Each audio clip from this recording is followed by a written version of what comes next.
So there is something called the RAAS system, renin, angiotensin, aldosterone system, RAAS system. This is a very interesting system, and this is the system that the syllabus. I have a pharmacology textbook here and the clinical pharmacology textbook here that actually explains it clearly, but it's a lie. So anyway, renin, angiotensin, aldosterone system, famously known as the RAAS system. Allow me to explain this in relationship to blood pressure regulation, and also I want you to understand this system, because through this system you'll understand where they started lying to you that salt is a problem in hypertension and that salt causes hypertension. But keep in mind, we said if you are at stage 4 and stage 5 of kidney disease, which basically means you are headed for dialysis or a kidney transplant, that's the time you avoid salt because your kidneys are already messed up by sugar.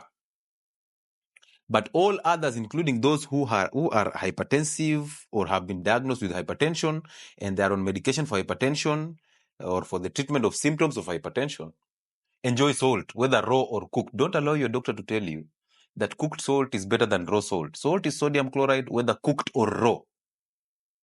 Doesn't change form just because you cooked it. Good. So the renin, angiotensin, aldosterone system. Now, this is a system that explains the kidneys and their role in blood pressure regulation. And again, the pharmaceutical companies use this system to derive drugs for hypertension, but I'll call them to derive drugs to treat symptoms of hypertension. First things first, understand that we have angiotensin. Angiotensin is a protein, but it's produced as an inactive protein, just like any other, an inactive protein called angiotensinogen. That one happens in the liver, that one happens in your blood vessels, that one happens in fat cells. Write that and put it aside. Number 1 is angiotensinogen production. Number 2, we have renin. Renin is both an enzyme and a hormone, but renin is produced in the kidneys. And why do kidneys produce renin? It's because kidneys have sensors or receptors that sense a difference in blood pressure. So when your blood pressure goes down more than normal, the kidneys, through these baroreceptors, they sense that difference in pressure. And now the kidney walls or the kidney cells start to produce renin. Hold that thought. So now we have angiotensinogen and we have renin being produced. Hold that thought. Now, the reason why we are producing this angiotensinogen is because we want to convert angiotensinogen to its active substance, which is angiotensin 1. And then finally convert it to angiotensin 2. So angiotensinogen will be converted to angiotensin 1 and then finally to angiotensin 2. Now this might look so complicated, but when you write it down, you'll understand. And when I tell you the stepwise way, you will understand it even better. Now, the reason why we are producing angiotensinogen is to convert it to angiotensin 1 and then angiotensin 2. And then this angiotensin 2 is a potent vasoconstrictor. It's the one that causes constriction of blood vessels. So we are aiming at constricting blood vessels. Now, if we are aiming at constricting blood vessels, what does that tell you? This tells you your blood pressure is low. Now, remember, the reason why we produce renin in the kidneys is because the receptors told us blood pressure is going down. Are we together? So your blood pressure went down. Let's say maybe you got a shock and you lost a lot of fluid. Maybe you bled. Yeah, you cut yourself and you bled, and your blood pressure is going down. So when that blood pressure goes down, what senses that is the receptors in the kidneys. And once they sense that, they produce renin, which is an enzyme stroke a hormone. Now, this renin is the one that is going to activate the conversion of our protein angiotensinogen to angiotensin 1. So look at that connection. Now, we said angiotensinogen is coming from the liver because the liver is the home of production of proteins. So now the kidneys are producing renin, and the reason why they are giving you renin is because your blood pressure is going where? Down. So they are producing this renin with the end target to constrict the blood vessels so that your blood pressure becomes normal. So if you have a very large blood vessel and there's low blood volume, the volume of blood in this blood vessel is low. That is basically low blood pressure, right? So when you have this low blood pressure because of low volume, maybe you bled, maybe you have fluid loss, maybe you are dehydrated, and your blood volume goes down, your blood pressure goes down. But the blood vessel still remains the same.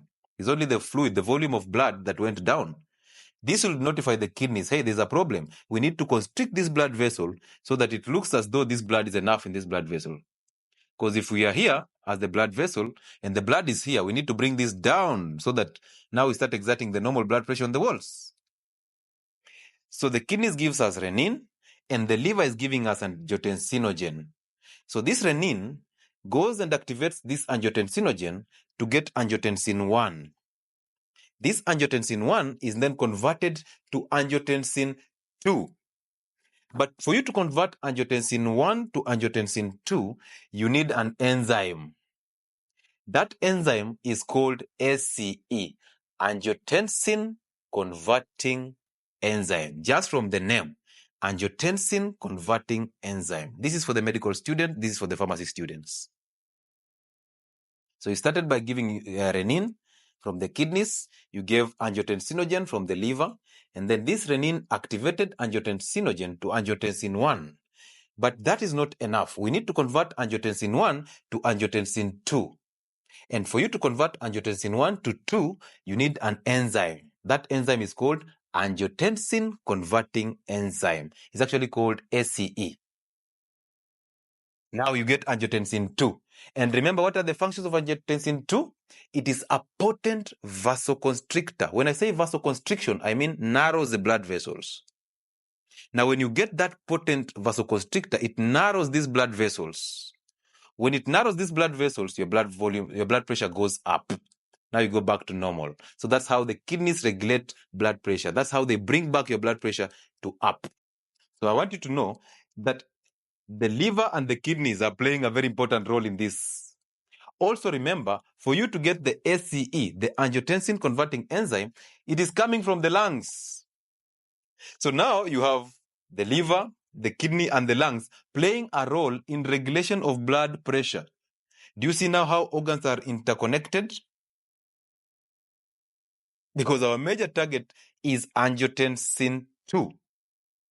But you cannot get that angiotensin 2 if you don't have the kidneys, if you don't have the liver, if you don't have the lungs. So all these three organs have to be in perfect functioning position. Now you see, there is a drug that is targeting every stage. There is a drug that blocks the production of that renin. There is a drug that blocks the angiotensin converting enzyme. They are actually called ACE inhibitors. There is a drug that blocks the conversion of angiotensinogen to angiotensin 1. Do you see that? So when you block the formation of angiotensin 2, you start to dilate blood vessels. Because angiotensin 2 is a vasoconstrictor. So when you block its formation, you start to dilate blood vessels. When you dilate blood vessels, your blood pressure goes down. This means that these drugs that block this formation of this angiotensin 2 are actually drugs that are used in blood pressure regulation.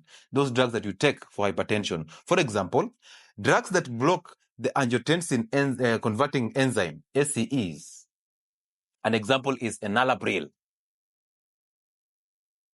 verapamil. These are drugs that actually block ACE. They're called ACE inhibitors. Now, there are drugs that are actually called the ARBs or the SATANs. Do you know the SATANs? Losartan. They are SATANs.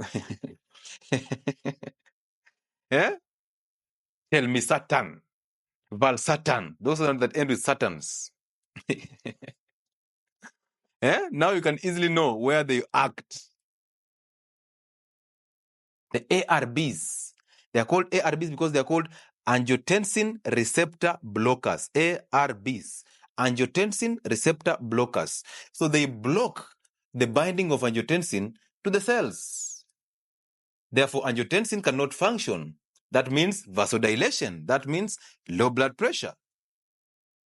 So that's how these drugs act. But you see, this RAAS system was actually introduced to actually bring forth the idea of marketing drugs for hypertension, right?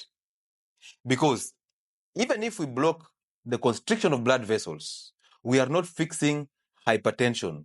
We are only fixing the symptom. We are dilating the blood vessel. But what caused the constriction of the blood vessel? That is what we need to fix. The calcium and the sugar that was being deposited on this blood vessel wall that caused the thickening of this blood vessel wall, a phenomenon that is called atherosclerosis. So sugar causes thickening and narrowing of thickening of the blood vessel wall and then narrowing of the diameter of the blood vessel. Athero or arteriosclerosis. It is not cholesterol that causes thickening of blood vessels. It is sugar. Remember when I said sugar comes in and corrodes this blood vessel wall? It's called the endothelial lining. So it corrodes it.